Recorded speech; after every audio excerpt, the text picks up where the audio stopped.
His high school sports knowledge is unparalleled, and that's why he got his own show. It's EPJ Eric Paul Johnson with another episode of By the Numbers. And Eric, let's start with your question from last week. We're talking about the Centennial offense, who is averaging more than 500 yards this season, can break their own record.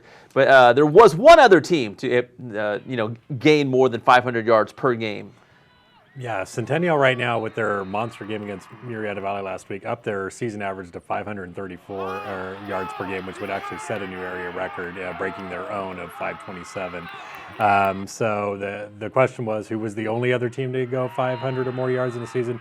And the answer was Citrus Hill in 2008 when they went undefeated, averaged about 515 yards per game, with Caleb Herring at quarterback and Deontay Cooper at running back were kind of the stars of that offense. All right, so there's your answer. On to this week's nuggets of information here. David Dotson, former Valley View star, actually shouldn't say held, but he holds the Inland Area rushing record for one season, but it could be broken twice, right, up on the mountain this week. Yeah, I mean, that's the interesting thing. David Dotson's record's been standing for 2 decades. That's 3,523 rushing yards in a season. Several running backs have taken an aim at this one. Toby Gerhart twice has been over 3,000 yards. We've seen Kenyon Barner go over 3,000 yards in a season, also Doziema Joy of Aquinas. But it isn't until this year, with Rim of the World's Jacob Taylor and banning Sty Hairston, that we actually have a legitimate shot to see David Dotson's record fall. And as you said, the great twist in this is it could fall twice on the same field. Hairston and Taylor will go head-to-head for the second time this season in the semifinal game up at Rim of the World. And if they both match their numbers from the first meeting, they will both pass David Dotson's record there. Hairston had 423 in the first meeting and Taylor 389. Taylor right now needs 129 yards to pass Dotson. Hairston needs 273 yards. And whoever wins that game will get another game to add to that total. That's right.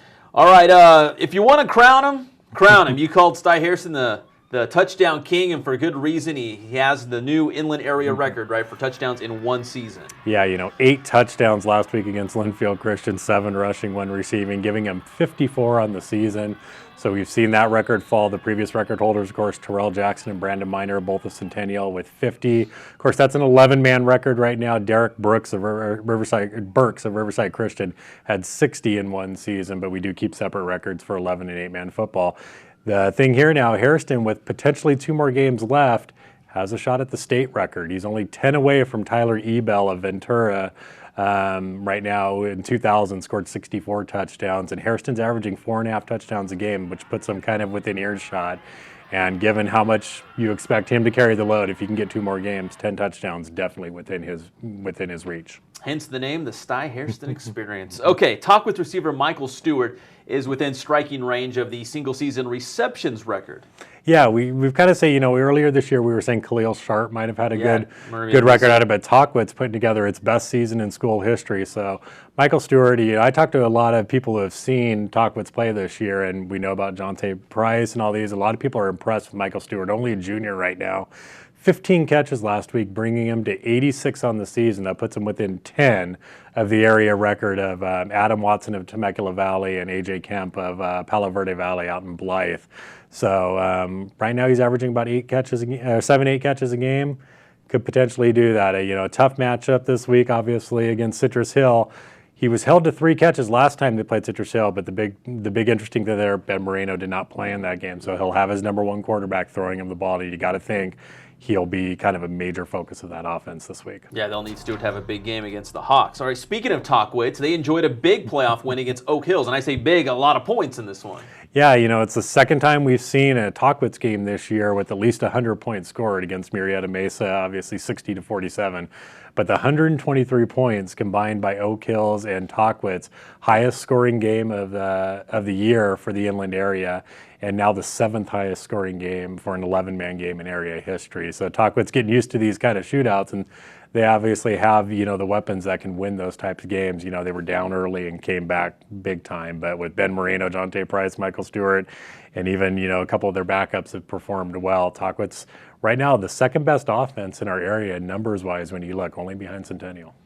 So when they play Citrus Hill this Friday, I'm predicting maybe a 70-60 point game. You never know. That would be interesting. It could happen with those two teams. They're getting used to that.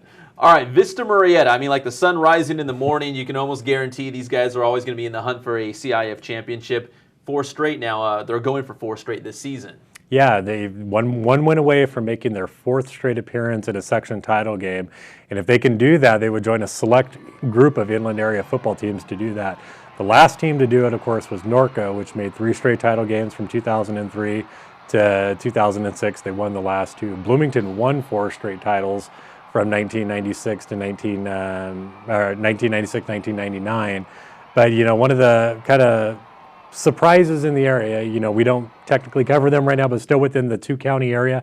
Joshua Springs out in Yucca Valley playing in their 6th straight section title game this week. Kind of an 8-man powerhouse out there in the low desert. All right, now to your question this week. We're talking volleyball. Rim of the World Volleyball won their 8th section title, and but only a handful of teams have actually won more than the Fighting Scots in terms of volleyball section titles. Yeah, we talk about Rim of the World Volleyball, and you can use the word dynasty with them, with now 8 section titles, and they've won a handful of state championships as well. And if you look throughout area history, there are only 5 other programs in this area that have won more than 8 section titles. There's 2 with 9, 2 with 10, and 1 with 29. Wow. I believe, or it's 26 actually. 26. So the question of the week are: can you name the 5 teams that are the 5 programs in the inland area that have won more than 8 section championships? More than Rim's number 8, and it's not Toby Gerhardt. No. I can guarantee that this week because we're talking volleyball. So check us out next Tuesday as EPJ once again breaks it down by the numbers.